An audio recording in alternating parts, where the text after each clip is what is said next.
This is the Atomic Shinobi, and today I'm going to narrate what if Naruto accidentally goes to Marvel Universe after House of M. If you enjoyed this video, please like, share, and subscribe to this channel. Now, wasting no time, let's start the story. The world had restarted. The world had returned to its previous state after the Scarlet Witch's changes were corrected and the House of M had vanished. Few people were even able to remember the whole truth, but they remained silent. There was only one person who really understood the ramifications of what had transpired, and he was having a pretty unsettling afternoon. Sorcerer Supreme Dr. Stephen Strange was at a loss. The boy's reality of origin was untraceable. Regardless of his origins, whatever he had done had unintentionally thrust him into this world, reality, or time. The issue was that reality in Wanda Maximoff's created world had been reset at the same time as his arrival. In essence, every trail had been eliminated. And he told the boy this with a certain amount of melancholy in his heart. His name was Naruto Uzumaki Namikaze, a former Kyuubi container who was now the Kyuubi's heir due to his transformation into a half-demon. The only person who appeared to comprehend what the older man in front of them was saying was Kyuubi, his partner, who was seated at his feet. He only knew that he had been fighting that bastard pain 1 minute, and then, boom, he was flung here. However, it was his 28th birthday, and on those days, God always seemed to throw him a curveball. In any case, he had a headache from the man. He asked feebly, his mind racing between his ears, "So, what are you saying?" With a somber expression on his muzzle, Kyuubi glanced up at him.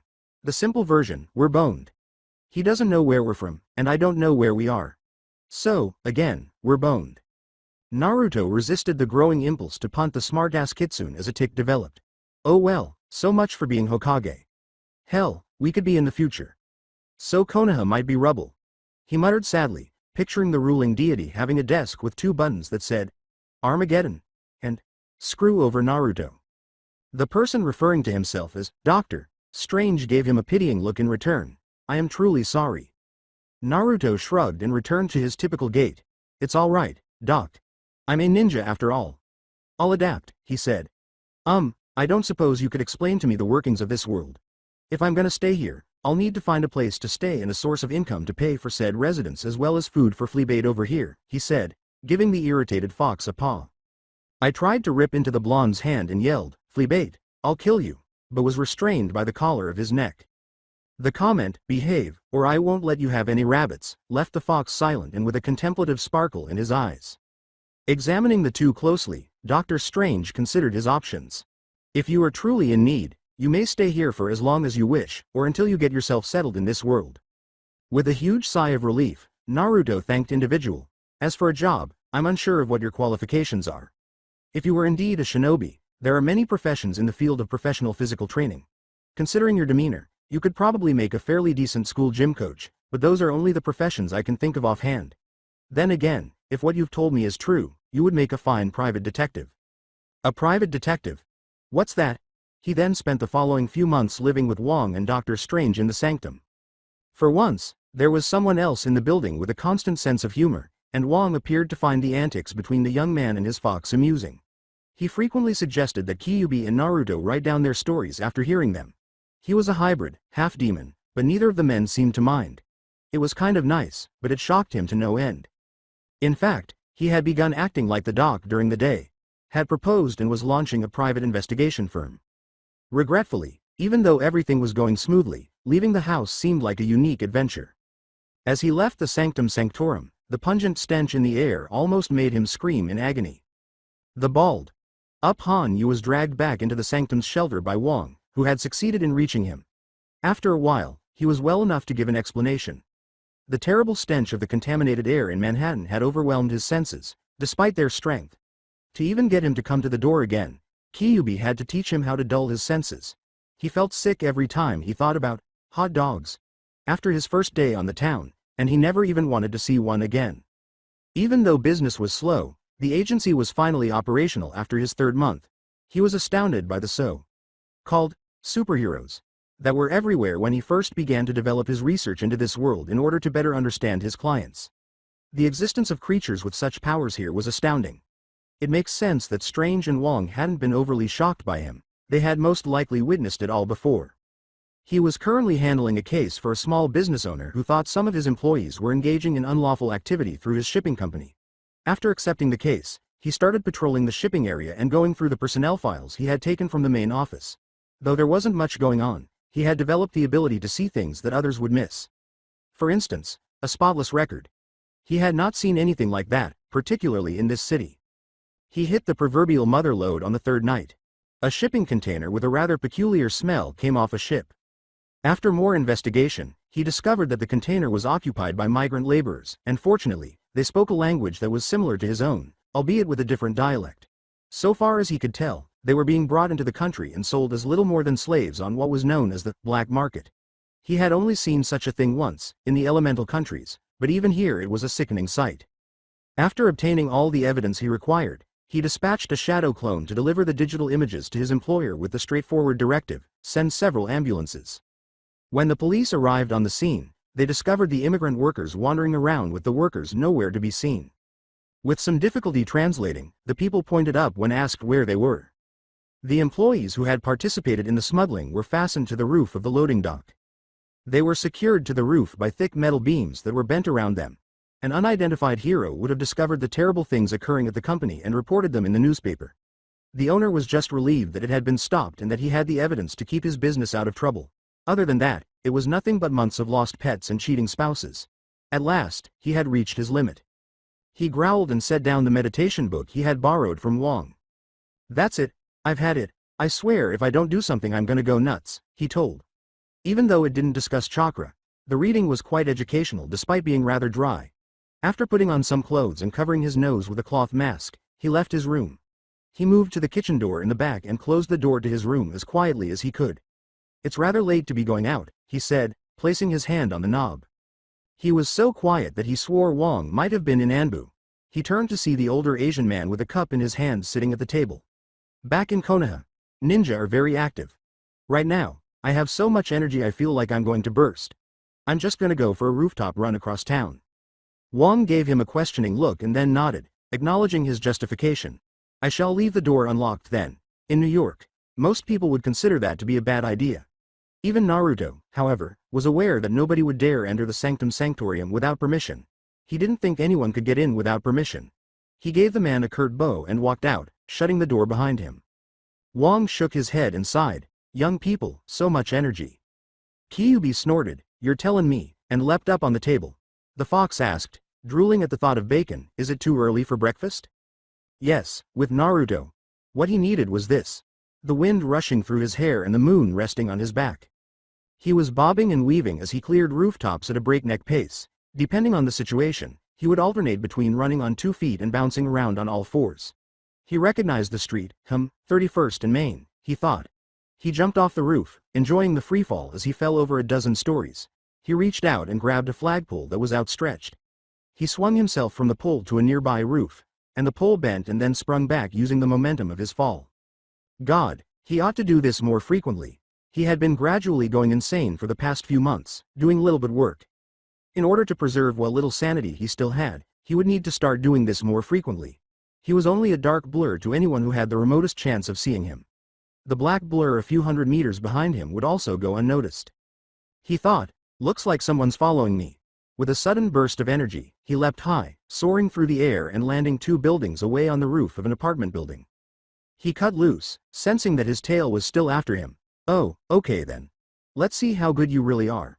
He started moving from one side of the street to the other, bouncing off the building sides like an overactive rubber ball, rather than limiting himself to just rooftops. His body wrapped in tight acrobatic maneuvers, he rolled and flipped end over end as he struck the edge of the most recent rooftop. Close by, she was pursuing a person she had spotted running across the rooftops. The fact that she didn't recognize the figure and that it had to be a he, was incredibly fast and nimble would normally make her uninterested. The figure was a complete blur, and she wondered, did he just get faster? After following him for almost an hour, she had yet to find a reason for his actions. If she didn't know any better, she asked incredulously, "Is he jogging?" It's not like the idea was out of the question. She herself occasionally found it impossible to fall asleep without going for a late night run. Whoever he is, maybe this could be fun, she thought, smirking and quickening her pace. She leapt forward to keep her target in sight as she saw him rocket around a corner. However, when she turned the corner, she saw nothing. Someone said, "Where?" "Yo," behind her. She turned around, suppressing the urge to respond to the surprise of the person behind her. The figure she had been pursuing was now directly in front of her, and her eyes grew wide. A tall, possibly 6 feet 4 inches man with red, streaked blonde hair leaned against the side of the rooftop access, arms crossed. His clothes, which included a black long, sleeve shirt, a pair of pants with various pockets, and worn boots, did little to conceal the fact that he was quite well built. His hair was a mystery, a bright golden blonde with a red tint, falling in long gravity-defying spikes. His eyes, which were a deep blue, possibly cerulean, irises, and they glowed. Overall, she had to admit, he was pretty. What? An eyebrow shot up. Why'd I feel like a piece of meat? He asked, perplexed by the woman's stunned silence. The stigma of Kyuubi had made it impossible to ever have a normal relationship, so he thought, it was actually pretty funny. Back in Konoha, any kunoichi who even looked at him saw him as Kyuubi incarnate. At first, he had thought he and Hinata had something going on, but it turned out she just looked up to him, as a brother figure. He chuckled deeply and coughed to release the tension in the room. You know, it's kinda rude to stare, he said. Black Cat blinked and realized where she was. Yeah, sorry, she said, sounding completely unrepentant. I don't really care, but could you please explain your motivation for following me? Naruto inquired. I saw someone suspicious running on the roofs, she shot back bluntly, crossing her arms. He took a moment to remember that, despite his unobtrusive attire, he also appeared extremely suspicious. Oh, right. I'm not familiar with you. Are you new to the area? Pretty much. Are you a good or bad person? He crinkled his eyes into what could only be a smile in response to her question. It was never that easy, but as long as she kept him talking, she could try to get some information out of him. I'll tell you what. They played tag into the night for more than an hour. It's such a beautiful night, if you can catch me I'll tell you, he said, disappearing over the side of the building and heading to an adjacent lower rooftop. Kat couldn't help but smile, knowing deep down that he was a good guy, but for the moment she was going to enjoy the thrill of the chase. He had started going for midnight runs a week ago, which helped keep boredom at bay, but he had not seen that woman again. He couldn't really explain why, but it had been fun running with her on the roofs. He put the memory out of his mind for the time being and returned to his work, which had been dull lately. A few missing children, multiple cheating spouses, and a lost cat. But on days like this, he truly missed A and S rank missions.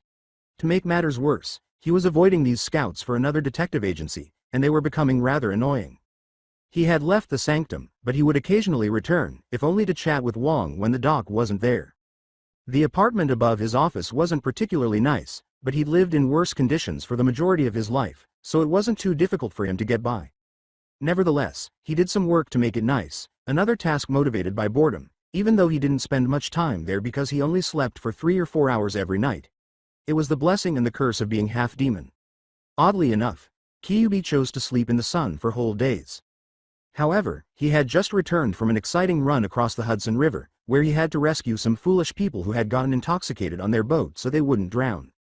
It wasn't long after he had fallen asleep, in his opinion, when someone knocked on his apartment door. He rubbed the sleep from his eyes, staggered to the door, fumbled with the locks, and tore it open. He automatically clenched his teeth and gritted his teeth before rubbing his eyes to confirm what he was seeing. All right, he wasn't prepared for this. Naruto Namikaze. A lovely young woman with platinum blonde hair wearing a casual business suit was standing in the doorway when a sweet yet dulcet voice said, "Good morning."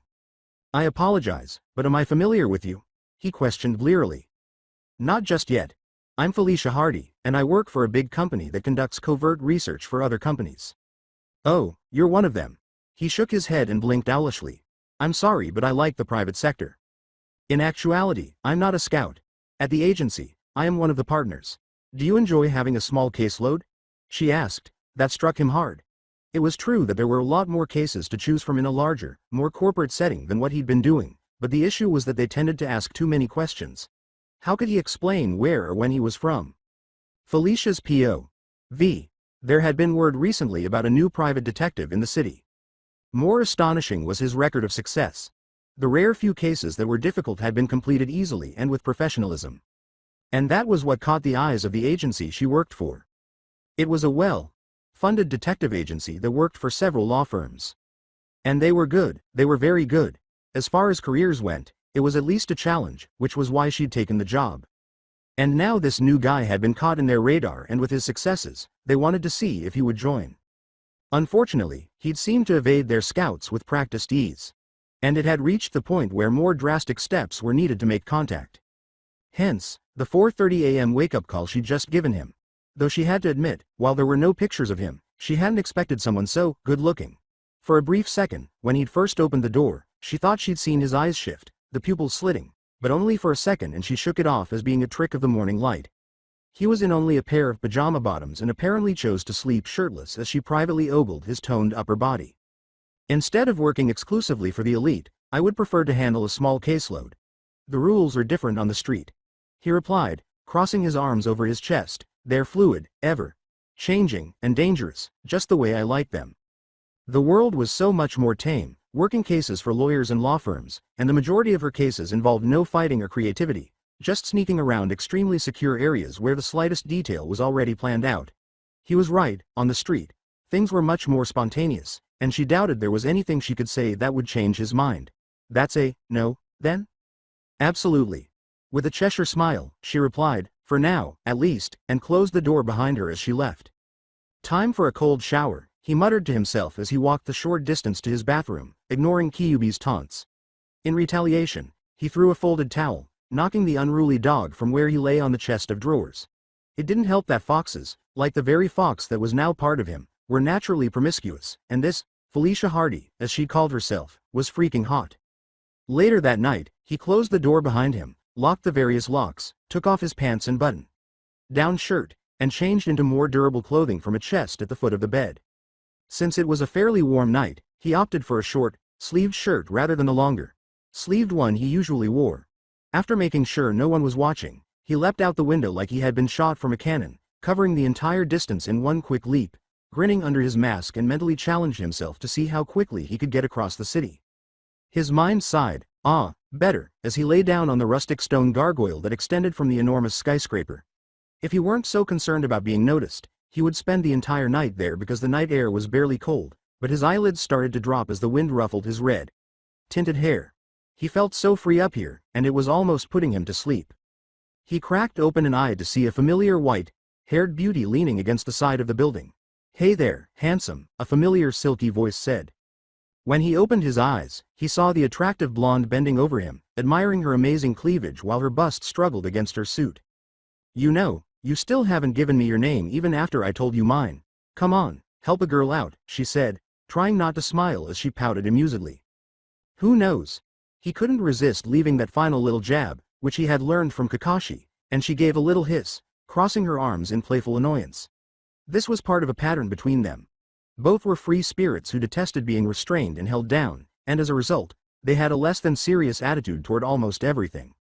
So, whatcha doin', she said in a tone that was purposefully juvenile.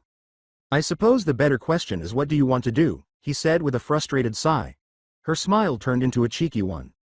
Well, I heard there was this drug operation downtown.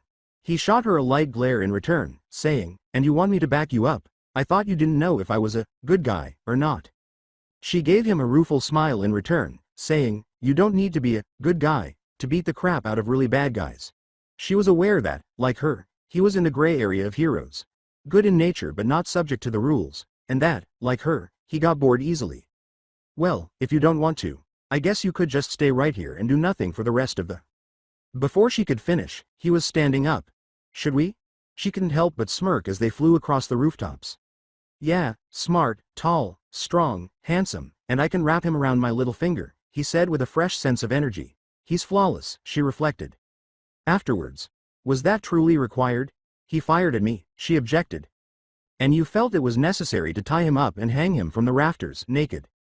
You know those were some interesting moves, handsome, she purred at him, tracing the line of his jaw with her clawed finger.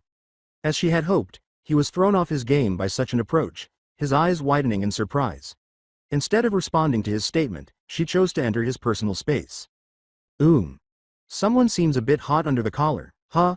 With a toothy smile, she teased him in a playful manner. Her fingers reached for his mask, and as her claws slid beneath the cloth, he was startled and his own arm shot up, catching hers. Nuha, never on the first date, he reprimanded, playing at her own game. She swore that as what she knew to be a smile grew beneath the mask, his eyes seemed to light up more. I'll see you around, cat, he said before vanishing. Damn, she thought, disappointed, so close. She couldn't decide whether it was more disappointing to miss the opportunity to kiss him or to not see his face. Someone spooked her by whispering, "Oh, I almost forgot," before she recognized the voice, and she turned around, a little taken aback to see that he had come back. "What did you forget?" With a mischievous twinkle in his eyes, he said, "This." Reaching up, he removed the mosque's fabric down to his chin, exposing a fanged smile and a chiseled jaw. In addition to his wild red hair and glowing eyes, he appeared positively feral. She thought, "Wow, he's hot," but before she could respond, the few feet between them were closed and her lips were locked with his. She was initially taken aback, and as she responded, her lips turned up into a toothy grin. He's good at this, too, she thought, but to her dismay, he pulled away, revealing a fang in his smile as he put his mask back. He finished by saying, "Now I can go," and he stepped back out of her arms. He hesitated before whispering in her ear, "You can call me Fox," and then he was gone as quickly as the wind. As she jumped off the roof towards her apartment, she swore to herself, "I am gonna get some more of that," but it took her a few seconds to get moving, still a little stunned.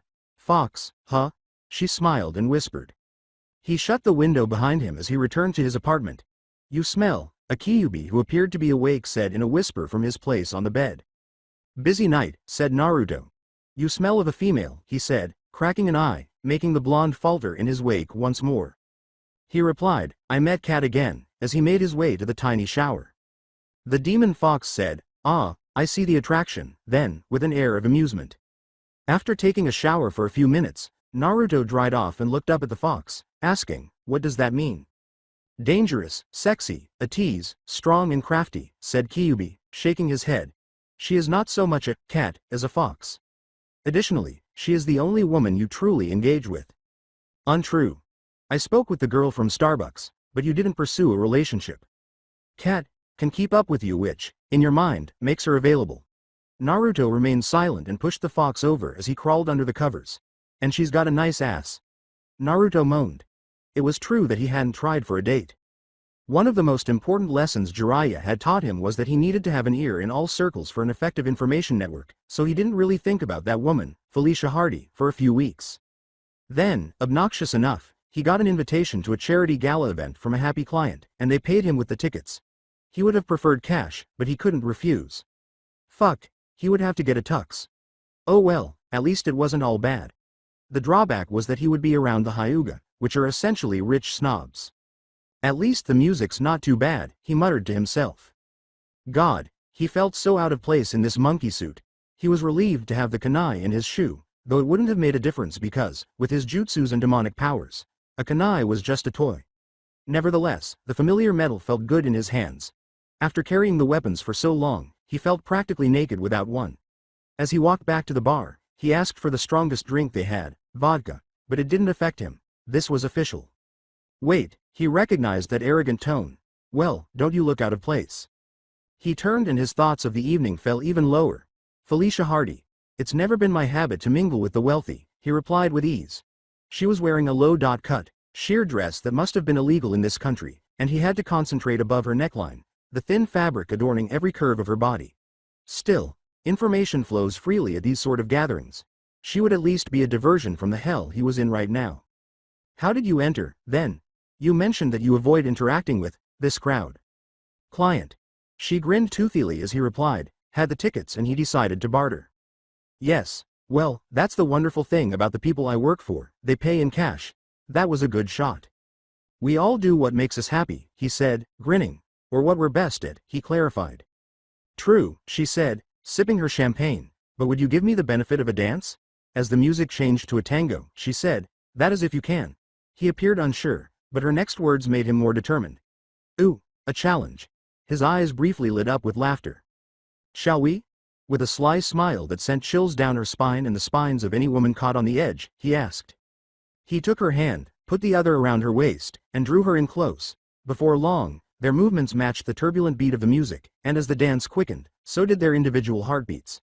They danced in each other's arms with a passionate energy, completely oblivious to everyone else and feeling as though they were the only people on the floor. What the heck is this? Felicia wondered, astounded at the passion of the dance. First meeting the man, she hadn't really been very impressed. She never expected such intensity from him, and his eyes, she just couldn't look away. The feeling of their bodies pressed together thrilled her to no end. That was when she realized this wasn't a dance anymore. It had become a challenge between two dominant individuals. A challenge that she was determined not to lose. They switched from leading to following whenever one got the upper hand, but it was a fierce battle. To many onlookers it seemed like the two were very nearly having sex on the dance floor as their moves grew bolder and more powerful. Eventually though, after what seemed like an eternity, the song faded and the couple broke, ending in a deep dip. Satisfied? With cunning, he inquired. Very, was her equally mischievous reply. He smiled broadly. Well, I think that's quite enough excitement for one night, he said. I'll be seeing you, she said in a sweet whisper. Really? He asked, raising his eyebrows slightly. He smirked toothily at her and turned to go, saying, we'll see. God, they were practically daring each other to initiate contact. As he left the ballroom, she watched him from a distance. Damn, he's good, she thought appreciatively. I underestimated him, this time, she thought again before giving his butt one last look of appraisal before he left. It was one of the increasingly frequent occasions when Naruto would take a cold shower before his nightly run. I don't get it, he growled and unintentionally rended the phone book in two, which was quite the task considering it was about 3 inches thick. After a month, however, something changed. There was an increasing uprising of strange occurrences throughout the city, something linked to animals as he and Kyuubi were feeling on edge. He and Kat actually met up every other night at the same skyscraper, usually leading to eventful nights of games and teasing, with her doing the majority of the teasing.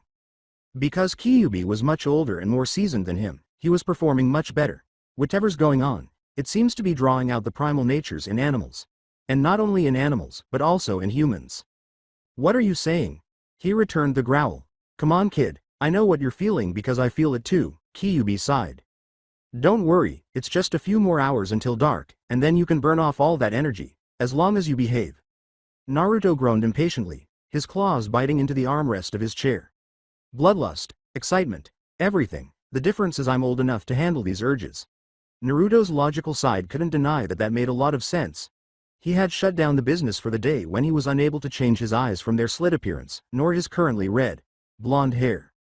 Sun's down. Yes. As he stormed across the room, barely remembering to open the window on his way out, the blonde roared. Kyuubi thought, I hope he doesn't kill anyone, and then he decided to shred the couch to pass the time. He resisted the impulse to fight someone or something because he was afraid of hurting them, but even his normally acute senses seemed to be blaringly strong tonight.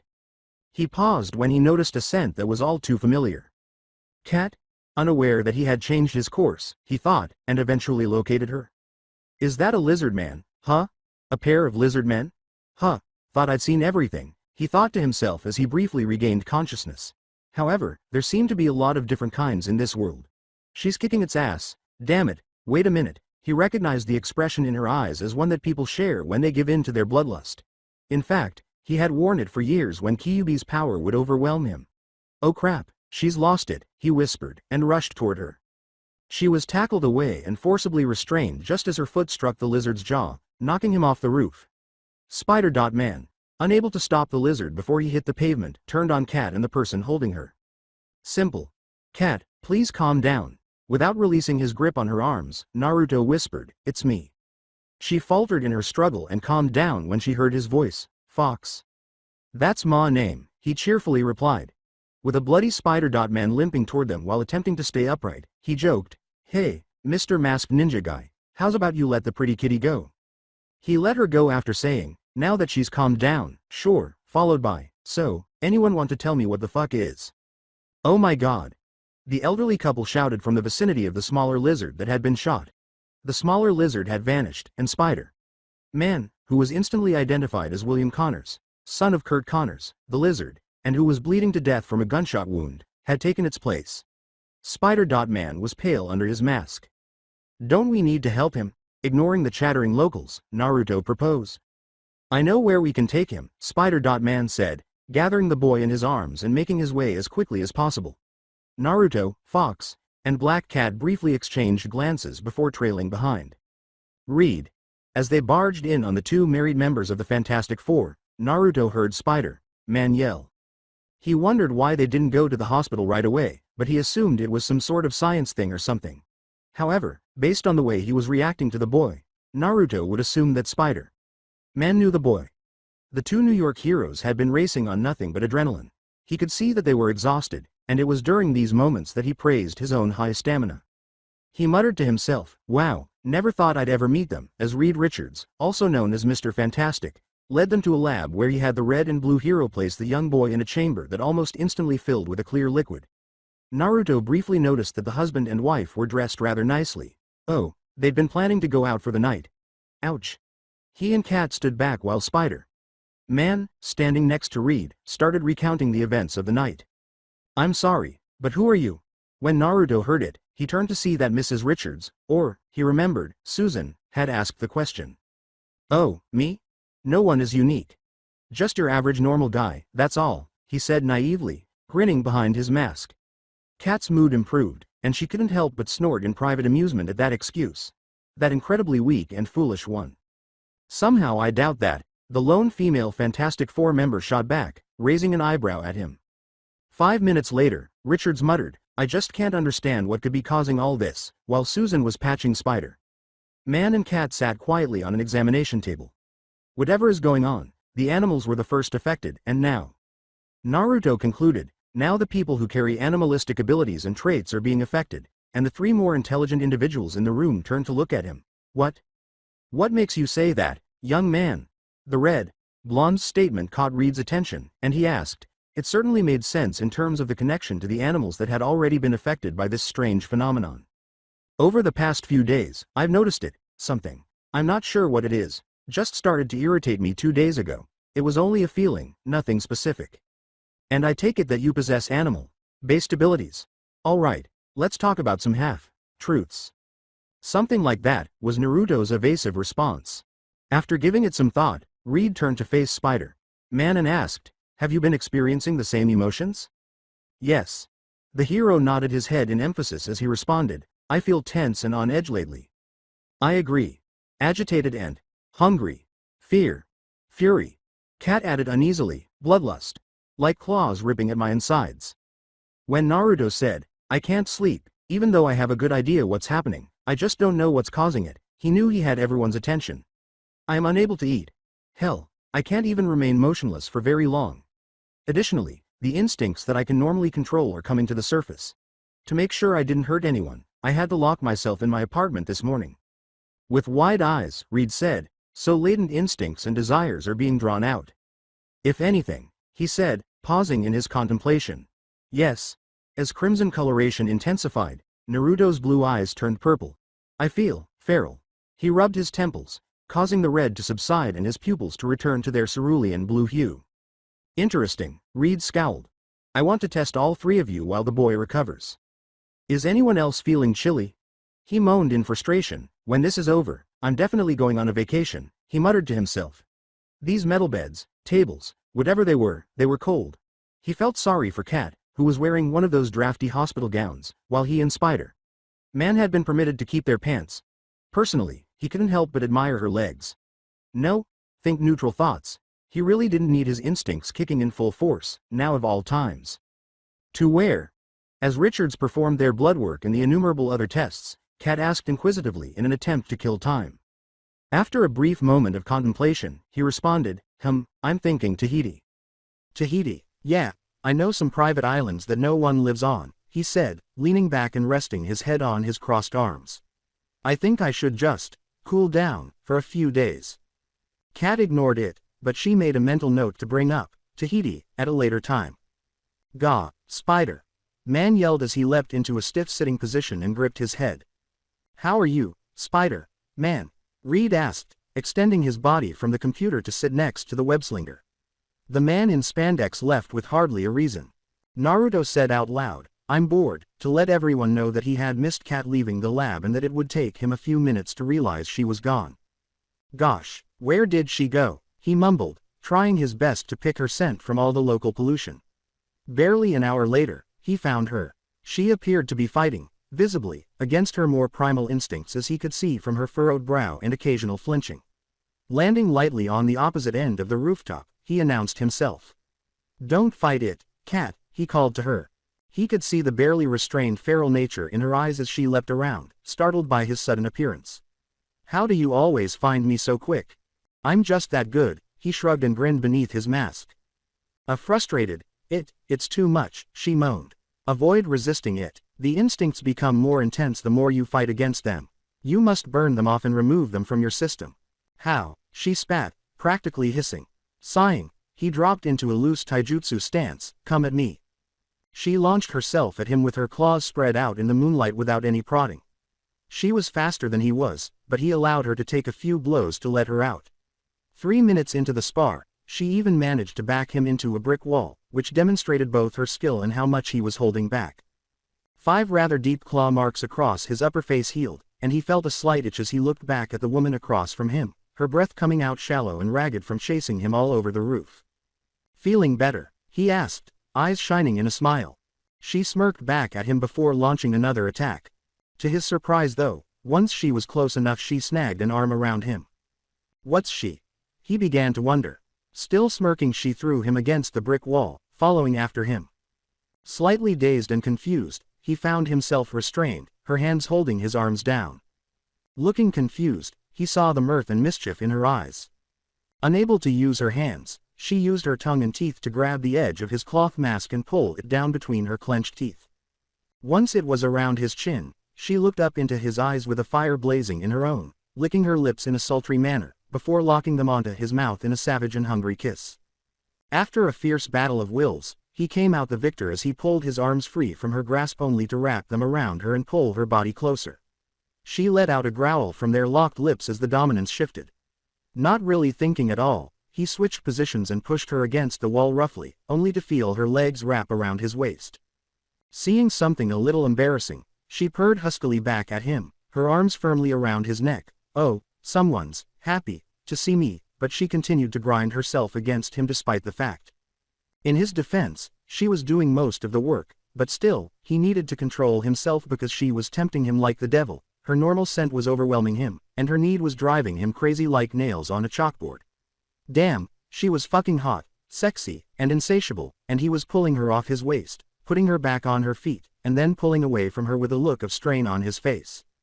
Hey, she snarled in frustration, unaware that she had also succumbed to her instincts.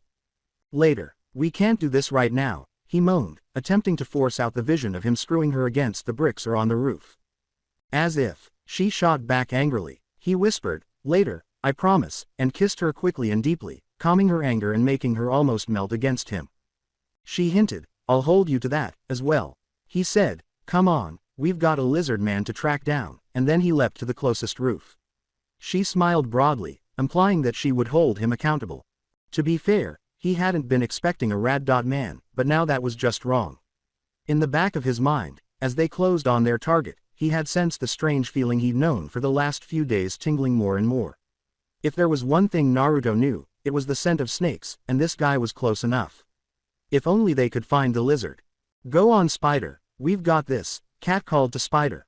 Man, who would have stalled in his new costume but turned and went into the museum after sensing that she and the man with her could handle the 2 animal men. Lady's choice, Naruto remarked amusingly over his shoulder, as she licked her lips at the thought of the impending battle. She responded, as much as I'd like to bat around rad. Boy, Connors owes me a dance, making her decision. He sighed miserably, oh well, guess I get the weakling, as they parted ways and made their way to their rivals. At the moment, the reptilian man and his rat, like acquaintance, were at each other's throats, determined to kill each other. Naruto body checked the ratman, sending him more than 100 yards away, and said to Cat, have fun, before pursuing his own opponent. He thought, he's completely been taken over by his animal side, as he idly sidestepped another slash from the rat. There was no fun in this fight. An angry opponent was almost too easy to read. Nevertheless, he raised his arm and closed. Lined him in the throat in mid. Attack. Caught in the air, stunned, the rat man never had time to stop or dodge the fist backhanded into his face, knocking him into the stone siding of the museum and into blissful unconsciousness. He flinched as she got her opponent to bite into his own tail, and he shivered. That was not something he ever wanted to feel. She ended the fight almost 2 minutes later with a double-fisted hammer hit to the back of his scaled skull. Oh, bravo, she said, still kicking his reptilian ass, even though she wasn't shredding him like before. He cheered, clapping loudly as Connors fell to the ground, unconscious. Cat simply rolled her eyes at his antics before dragging Lizard over to where he'd brought his own opponent, and they waited anxiously for Spider-Man to return, signifying that it was over. After a few minutes, Naruto could feel the buzzing in the back of his mind stop growing. It's over, he mused. Cat looked at him, perplexed, but she knew better than to doubt his instincts after witnessing them. Naruto had no idea why, but he felt the strangest chill go down his spine. Spider. Man soon left the museum with a basketball-sized bundle in his arms, and the red. Blonde heckled, "Nice costume, but I don't think you have the figure for midriff, since part of the webhead's outfit was used to contain and insulate the radiation from the meteorite." "Oh, it's vacation time. Well, see ya," the blonde said with a mock salute as his body appeared to be surrounded by sparks of electricity, before he vanished in a sparking flash of energy a second later. Naruto sighed. The Fantastic Four arrived in less than a minute after Spider. Man had webbed up the rat-like creature and the lizard. The two mutated humans were loaded up, and the renowned quartet departed. "Gosh!" Cat snarled. Yes, that had been unexpected, but what bothered her the most was that he was no longer there. "What was I thinking?" he seemed to sigh, disappointed in himself, before the blonde reappeared right in front of them, shaking his head as another flash of sparks burst in front of them. "Coming?" After giving him a Cheshire grin, Cat jumped on his back and purred, "Let's go," while licking his ear. For a brief moment, her world became bright and warm before they both disappeared. Spider. Man shook his head, thinking, "I know the weirdest people," as he stood alone in front of the NY Museum. They appeared again in a lavish home with wood floors and stone tile, as well as large windows on the outside that let in the sun setting over the ocean. The moment her world was filled with white light seemed to last only a moment. Despite the fact that waking wasn't one of her favorite parts of the day, she couldn't help but smile this time as she was instantly aware of the dull throbbing pain between her legs and the near numbness of her lower extremities. "Awake already?" an amused voice inquired. She turned, thinking she would see Fox, but her eyes widened when she realized it wasn't, at least not exactly, Namikaze? Stunned, she yelled. With his toothbrush hanging from his lips, he blinked in bewilderment. "And your point is?" "Oh, right. Oh, you were unaware?" He was grinning widely now, and it was really annoying her. Feeling a little bit modest, she pulled the sheets around her and did her best to sit up without flinching from the ache from below. "Oh, come on, I figured it out when we danced," he said incredulously. Seeing her confusion and distrust, he channeled his Yukai. "Better?"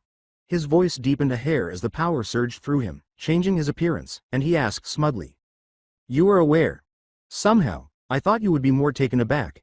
She had barely responded, and the initial shock quickly gave way to insight and, at last, closure.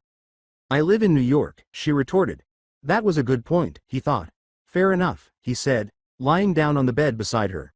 "So, want some breakfast?" he inquired. After giving him a sly smile, she shifted positions so that her large breasts were in his face.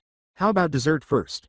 "You see, I've got this pain, and I think your tongue would be perfectly suited to ease it," she suggested seductively, continuing with a lecherous smile. His smile returned to its predatory appearance from the night before, and for the next hour and a half, he soothed her aching flesh, never using anything other than his tongue. Several steamy days later, they flashed up on the roof of Kat's, now just Felicia's, apartment building. She still liked calling him Fox because of the kinky feeling it evoked, but he let them in through a window as they walked down the sheer exterior of the building with her in his arms. "You have to show me how you do that," she whispered huskily as he unlocked the window by dragging his finger over it. He playfully said, "Trade secret," kissing her nose when she pouted at his response. Since she was still having problems walking, he put her gently on the couch, and they kissed for a few minutes before she pushed him away and said, "Enough. Until I am able to walk again, I doubt I will be able to continue." He chuckled deeply at her pouting face and then gave her a final quick kiss before vanishing in a flash of static. "I'll try to drop by your place if I can," she said, glaring at the offending numb limbs. After he left, she let go of all pretense and collapsed back onto the couch. God, she could hardly feel her legs at all. That had to have been the best ever. She moaned at the familiar dampness as she recalled what had happened over the past few days. Oh yeah, she was going to get more of that. God, the blonde was practically addictive. In a flash of light, a familiar blonde reappeared in his apartment across town. He swayed slightly and waited to move until his head cleared. Hirishin was a great way to travel, but those really long-distance trips were really exhausting. "You look like you had fun," a mischievous voice said. Turning, he sweated when he saw the Fox on top of what had once been his couch, but now it looked like a couch that had been through a shredder, with a smug Kyuubi sitting proudly. "Whatever happened to you, the couch?" "It looked at me funny," the kitsune retorted. "I assume you had an exciting couple of days based on all the sex odors on you." "Cat?" Naruto pouted at the Fox's keen nose before nodding. "I approve." Naruto hesitated. "Huh?" The Fox reiterated, quite seriously, "You and the hardy woman, I approve, until a twisted smile appeared on its muzzle. How is she? Is she a moaner? She had a moaner appearance. Tell, Wop, please. A pillow flew across the room and struck the fuzzy little motor mouth like a bullet, knocking him off his perch atop the wrecked couch. That's it for today. I hope you guys enjoyed this great story. See you in the next one.